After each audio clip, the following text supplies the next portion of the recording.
l'idée en fait elle est venue du conseil municipal des jeunes qui souhaitait vraiment amener de l'art dans la rue et notamment remettre un petit peu de nature dans la rue, de fantaisie aussi. Et donc bon voilà, c'était une idée qui a failli se faire pour la semaine du développement durable, c'était au départ en tout cas ce qui était prévu. Le temps n'était pas avec nous ce jour-là. Donc on s'est reporté sur le thème des journées du patrimoine cette année qui est l'art du partage et qui collait très bien avec cette œuvre puisque c'est une œuvre participative où voilà, les habitants, les passants peuvent justement aider à coller la mousse et contribuer à ce qui va faire partie aussi du patrimoine ou du matrimoine puisque c'est une déesse de la nature qui est représentée, Iluro. Hommage à cette déesse de l'eau. Donc voilà, l'idée aussi c'était de joindre les deux, à la fois nature, culture, patrimoine. Et donc grâce au collectif Lichen, nous avons pu réaliser ce beau pari. Et grâce aux jeunes qui ont eu l'idée au départ. C'est une forme de partenariat. En fait, ils nous ont contactés parce qu'on a une association qui s'appelle Lichen qui a pour but de travailler sur les liens, en fait, sur le principe de partage.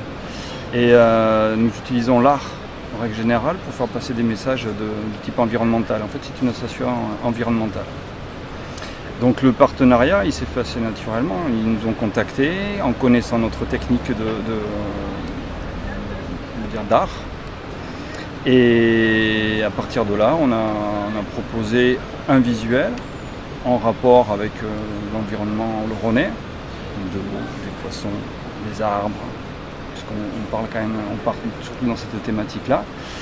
Et pour parler un peu de la technique, l'idée c'était d'abord d'avoir une configuration pour implanter la mousse qui soit correcte, parce qu'ils nous en demandent beaucoup, mais il faut quand même des bonnes conditions, une bonne orientation, de l'ombre, de l'humidité. Et là, ce qui est génial, c'est que c'est un mur qui est plein d'aspérité, donc on pense que la mousse va bien tenir. À la base, c'est un art éphémère. Donc c'est pas voué à durer dans le temps. Et on pense qu'elle va pouvoir s'implanter, se sentir bien. Il y a plusieurs phases. Il y a une phase de mission où on récolte la mousse. Donc là c'est la forêt du Bâgé qui nous offre toute cette matière, et qui nous a permis de découvrir cette forêt qui est géniale. Ensuite on a une phase peinture où on sait que comme la mousse va partir en partie, on établit le dessin, on le fait le plus sobre possible pour pas qu'il s'impose au genre non plus. Donc on a utilisé des teintes plutôt naturelles, des peintures à l'eau. On établit toute la base qui est recouverte aujourd'hui donc par de la mousse végétale sur les surfaces les plus épaisses.